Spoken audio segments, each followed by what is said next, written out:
ስለ ቁራ ካነበብኩት አካፍላችኋለሁ። እስከዛ ድረስ ፕራይም ሚኒስተር ዶክተር አብይ አህመድ ስለ ንስር ያሉትን ሰምተን እንመለስ። ከፍታን ለንስር ዝቅታን ለቁራ አርጎ ፈትፈቶ ተሰጠ።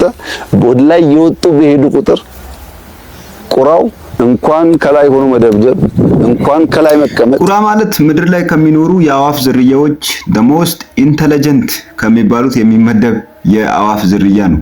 አሁን እዛ ውስጥ ዲቴይል ከመግባት ስለ ቁራ ጥንካሬዎችና ጠንካራ ጎኖች አንዳንድ ነገር ላካፍላችሁ። በጣም አስገራሚ ናቸው ባይዘው ቁራዎች። ለምሳሌ ከዋና ዋና ጠንካራ ባህሪያቶቹ አንዱ ከፍተኛ ብልህነት ነው።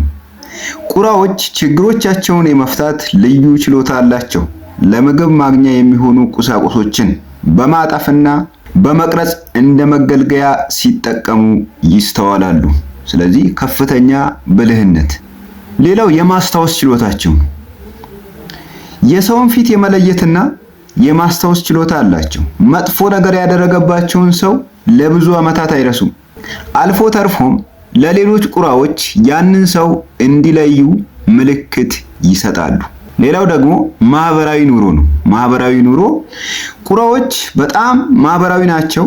አብዛኛውን ጊዜ በጋራ ይኖራሉ፣ በጋራ ይበራሉ፣ እንዲሁም በጋራ ይከላከላሉ ጠላቶቻቸውን። ሌላኛው ጠንካራ የቁራ ባህሪ የመግባቢያ ድምጽ። እርስ በርሳቸው ለመግባባት የተለያየ ድምጽ ይጠቀማሉ። ኢቭን አንዳንድ የሰዎችን ድምጽ ሁላ እስከማስመሰል ድረስ የሚጠቀሙ በጣም ብልህ የሆኑ እንስሶች ናቸው። ስለ ንስር ካነበብኩት ደግሞ ንስር አንድ ደካማ ጎን አለው። እሱም ንስር ግትር ባህሪ አለው።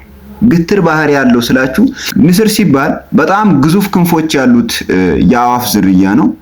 ብዙ ጊዜ የሚያድነው ኦፕን ስፔስ ላይ ነው። በደኖች መካከል ገብቶ ለማደን ክንፉ አይሰጠውም፣ ግዙፍ ክንፍ ስላለው።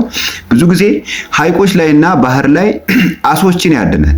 አሳዎችን ሲያድን ከሩቅ አይቶ መተው አሳዎችን በሚይዙ ሰዓት አሳው ምናልባት ግዙፍ ከሆነ ወደ ታች ስለሚስባቸው ክንፎቻቸው ውሃ ይነካሉ።